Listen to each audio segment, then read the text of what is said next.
Brooke, now known as the shadow broker, had mastered the art of observation. He knew a person's weakness before they did, which is how he initially noticed Dr. Alara Vance, a tireless humanitarian running a free clinic in one of the city's roughest districts, a district Brooke himself now quietly controlled. Alara was everything Brooke wasn't: open, unyielding in her compassion, and completely unafraid of him. When he first encountered her, intending to relocate of her clinic because it was disrupting his operation, she didn't flinch. She simply looked him in the eye, not with fear, but with an exhausting weariness. "You can take this building, Mr.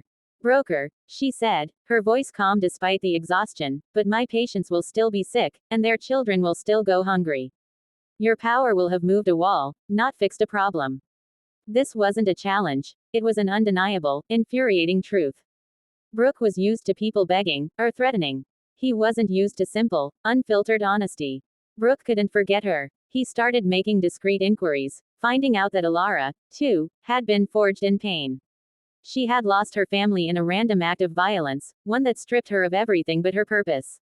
She carried a profound loss, a different kind of scar than his, but one that left her just as isolated.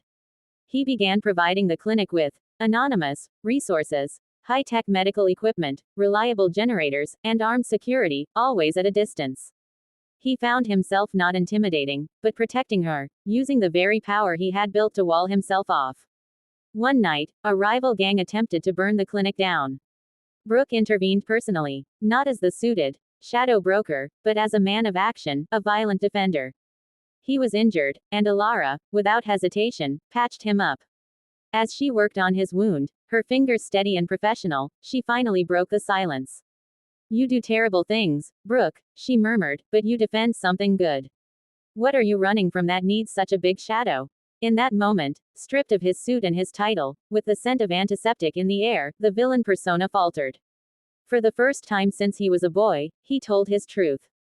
He didn't offer a dramatic speech. He simply described the paralyzing fear of his childhood and his decision to become the monster so he wouldn't be the victim. Alara didn't try to fix him. She didn't call him a hero. She just saw him, the scared boy beneath the hardened shell. She didn't excuse his actions, but she understood his origin. Brooke found that love with Alara was not an antidote to his darkness, but a light that required him to work harder. Loving her meant constantly facing the monster he had created. It meant trusting her with his weakness, and letting her see the moments where the little boy still trembled inside. It was terrifying, far more terrifying than any foe he had ever faced, because he was once again vulnerable. He never stopped being the shadow broker, but the rules changed. His ruthlessness became